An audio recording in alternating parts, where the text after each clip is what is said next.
बहुत समय पहले की बात है। एक छोटे से गांव में एक निर्धन किसान रामू अपनी पत्नी सीता और बेटी राधा के साथ रहता था। रामू के पास थोड़ी सी जमीन थी, जिस पर वह खेती करके अपने परिवार का पालन पोषण करता था। हालांकि लगातार सूखे और खराब फसलों के कारण उनका जीवन कठिनाइयों से भरा था। एक दिन जब रामू जंगल से लकड़ियां इकट्ठा करने गया, तो उसे एक घायल पक्षी मिला।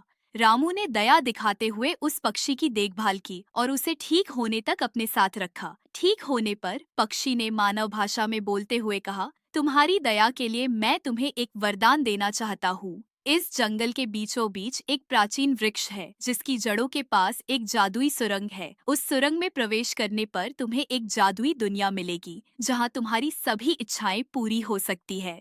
रामू ने पक्षी का धन्यवाद किया और घर लौटकर सीता और राधा को इस घटना के बारे में बताया। परिवार ने मिलकर निर्णय लिया कि रामू अगले दिन उस जादुई सुरंग की खोज करेगा। अगले दिन रामू ने पक्षी के बताए अनुसार जंगल के बीचों बीच उस प्राचीन वृक्ष को खोजा और उसकी जड़ों के पास एक छोटी सी सुरंग पाई। साहस जुटाकर वह सुरंग में प्रवेश कर गया। सुरंग के अंत में रामू एक अद्भुत दुनिया में पहुंचा, जहां चारों ओर हरियाली, सुंदर फूल और खुशबू फैली हुई थी। वहां उसे एक सुंदर परी मिली, जिसने मुस्कुराते हुए कहा, रामू, मैं जानती हूँ कि तुम यहाँ क्यों आए हो। तुम्हारी ईमानदारी और दया के कारण मैं तुम्हें 3 इच्छाएं पूरी करने का अवसर देती हूँ। सोच समझकर अपनी इच्छाएं व्यक्त करो।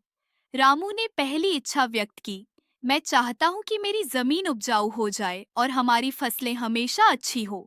परी ने अपनी जादुई छड़ी घुमाई और कहा, तथास्तु, तुम्हारी यह इच्छा पूरी होगी। दूसरी इच्छा के रूप में रामू ने कहा, मैं चाहता हूँ कि मेरे गांव के सभी लोग सुखी और समृद्ध हो। परी ने फिर से अपनी छड़ी घुमाई और कहा, तथास्तु, तुम्हारी यह इच्छा भी पूरी होगी। तीसरी और अंतिम इच्छा के लिए रामू ने सोचा और कहा, मैं चाहता हूँ कि मेरी बेटी राधा को एक अच्छा जीवन साथी मिले, जो उसे खुश रखे। परी ने मुस्कुराते हुए कहा, तथास्तु, तुम्हारी यह इच्छा भी पूरी होगी। इच्छाएं पूरी होने के बाद परी ने रामू से कहा, अब तुम अपने संसार में लौट जाओ। तुम्हारी सभी इच्छाएं समय के साथ पूरी होंगी, लेकिन याद रखना, लालच से बचना और हमेशा दूसरों की मदद करना।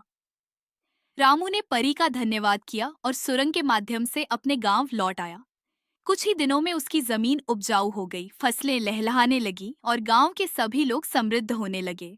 समय के साथ राधा का विवाह एक नेकदिल युवक से हुआ, जो उसे बहुत खुश रखता था।